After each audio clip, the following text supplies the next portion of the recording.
Hello दोस्तों, Rehan Khan blog में आपका स्वागत है। आज हम लेकर आए हैं आपको बाप के जज्बात की कहानी। चलो चलते हैं कहानी की ओर।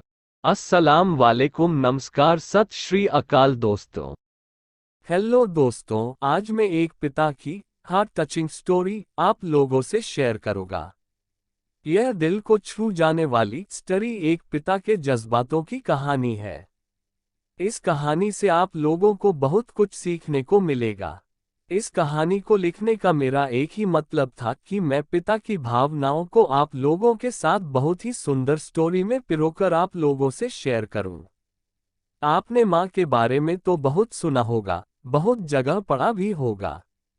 माँ के लिए अच्छी अच्छी हिंदी कहानियां लिखी गई है, लेकिन पिता के बारे में बहुत कम ही लिखा गया है। तो दोस्तों, ये हार्ट टचिंग स्टोरी उन फादर्स को समर्पित है जो अपने परिवार के लिए जी जान से काम करते हैं, खुद की इच्छाओं को मारकर अपने बच्चों के सपनों को पूरा करते हैं। यह स्टोरी शुरू होती है जब मैं घर से गुस्से में बड़बड़ाते हुए निकल आया था और बस स्टैंड की तरफ आगे बढ़ने लगा। मैं मन ही मन बड़बड़ा रहा था, पता नहीं कितने पैसे छुपा के रखे हैं, लेकिन मेरे लिए एक बाइक नहीं ले सकते। अब मैं यहाँ से चला जाऊंगा और तब तक वापस नहीं आऊंगा जब तक मैं खुद के पैसों से बाइक नहीं खरीद लेता। इतना सोच ही रहा था तभी मेरे पैर में मुझे कुछ चुभने का एहसास हुआ। नीचे देखा तो समझ आया कि जल्दबाजी में पापा के जूते पहन आया हूँ। उन जूतों में कील उभरी हुई थी, जो मेरे पैर में बार बार घाव किए जा रही थी। लेकिन उस समय गुस्सा अधिक था तो मैं बड़बड़ाते हुए आगे बढ़ गया। एकाएक मुझे याद आया कि मैं पापा का पर्स भी साथ ले आया हूँ। मेरे खुराफाती दिमाग में एक ख्याल आया, क्यों ना आज पापा का पर्स चेक किया जाए, जिसे आज तक उन्होंने किसी को हाथ तक नहीं लगाने दिया था। पता नहीं कौन सा खजाना छुपा है इस पर्स में, जो किसी को हाथ नहीं लगाने देते थे। जब मैंने पापा का वह पुराना पर्स खोलकर देखा तो उसमें पैसे तो नहीं मिले, लेकिन पैसों की जगह पर एक डायरी रखी हुई थी। तब मैंने सोचा, ओह, तो यहाँ खजाना छुपा रखा है। मैं समझ रहा था कि यहाँ पापा ने लिखा होगा कि किससे कितने पैसे लेने हैं और किसको कितने पैसे दिए हैं। लेकिन मैं गलत था। जब मैंने उस छोटी सी डायरी का पहला पेज खोलकर देखा तो वहां पर जो लिखा था वह थोड़ा सीरियस कर देने वाला था।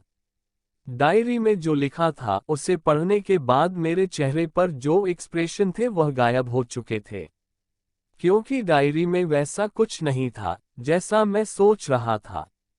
वहां पर उन पैसों का हिसाब लिखा हुआ था जो अलग अलग कामों के लिए अलग अलग लोगों से उधार लिए गए थे। उस लिस्ट में कंप्यूटर के नाम पर भी पैसे लिए गए थे। कुछ यूं लिखा था, 50,000 बेटे के कंप्यूटर के लिए। यह वही कंप्यूटर था जिसे मैं आज तक यूज कर रहा हूं। लेकिन मुझे यह पता नहीं था उस कंप्यूटर को खरीदने के लिए पैसे कहां से आए थे। लेकिन आज पता चल रहा था।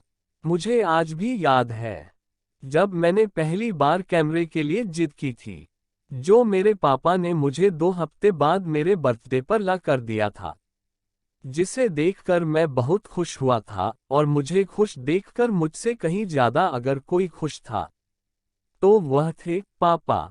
अब मेरे चेहरे से गुस्सा एकदम गायब हो चुका था। जब मैंने आगे का पन्ना पलटा तो वहां पर कुछ विशेष इच्छाएं लिखी हुई थी। पहली जो विश थी उसमें जो लिखा हुआ था, अच्छे जूते पहनना। यह बात मेरी कुछ समझ नहीं आई। तभी मेरा पांव अचानक सड़क पर भरे हुए पानी पर जा पड़ा और तभी मेरे पांव में कुछ गीलीपन होने का एहसास हुआ। जब मैंने जूता उतार कर देखा तो उसका तला टूटा हुआ था। यह देखकर मुझे डायरी में लिखी बात याद आ गई। तभी मुझे माँ पापा की कही बातें भी याद आ रही थी कि कैसे माँ जब कहा करती थी पापा से, अब तो जूते पुराने हो गए, नए ले लीजिए, तो पापा अक्सर यह कहकर टाल दिया करते थे, जूते अभी और चलेंगे, अभी कुछ दिन पहले तो लिए थे। मुझे आज समझ आ रहा था कि कितने दिन और चलेंगे। साथ ही साथ यह भी समझ आ रहा था कि पापा पस को क्यों छुपा कर रखते थे।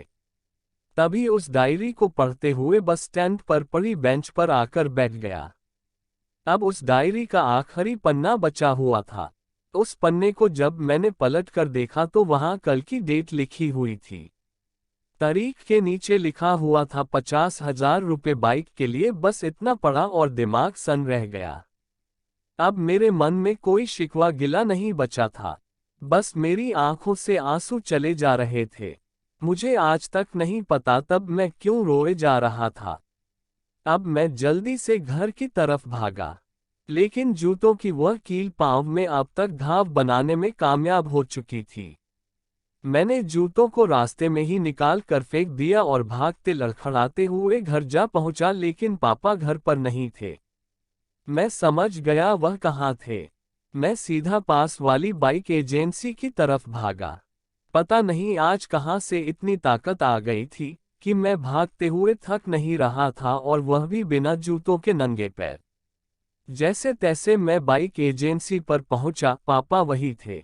मैंने पापा को दौड़कर गले लगा लिया, और मेरी आंखों से आंसू रुकने का नाम ही नहीं ले रहे थे। पापा को समझ नहीं पा रहे थे आखिर हो क्या रहा है, मैं क्यों रो रहा हूं।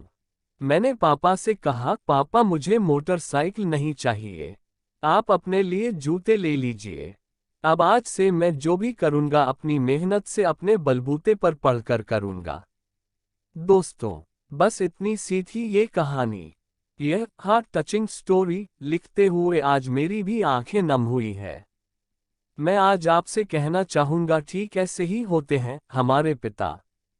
हम अक्सर देखते हैं कि हम अपनी माँ से हर बात शेयर करते हैं, और माँ भी इसके बदले में हमें बहुत प्यार देती है। लेकिन एक शख्स ऐसा भी होता है जो हमें छुपकर प्यार करता है। वह होते हैं हमारे पिता।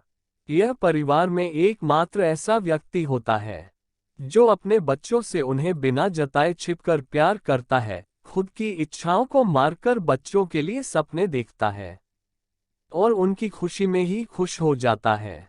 मुझे नहीं पता कि आप अपने पेरेंट्स की इज्जत करते हो या नहीं, लेकिन अगर आपके पास पेरेंट्स हैं तो आप बहुत खुश नसीब हो, क्योंकि इस दुनिया में बहुत से लोगों को तो पेरेंट्स का प्यार भी नसीब नहीं होता। अंत में मैं यही कहना चाहूंगा कि माँ बाप की भावनाओं का सम्मान करें। मेरा इस पोस्ट को लिखने का मकसद यही था कि मैं आपको बाप की फीलिंग से रूबरू कराऊं, क्योंकि माँ के बारे में लेखकों ने बहुत कुछ लिखा है, लेकिन बाप के ऊपर कोई नहीं लिखता। इस कहानी को लिखने के लिए मुझे अच्छी खासी मेहनत करनी पड़ी है।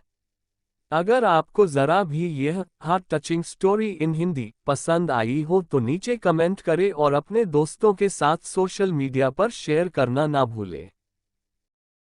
कहानी पसंद आए तो चैनल को सब्सक्राइब करें, लाइक करें और दोस्तों के साथ शेयर करें।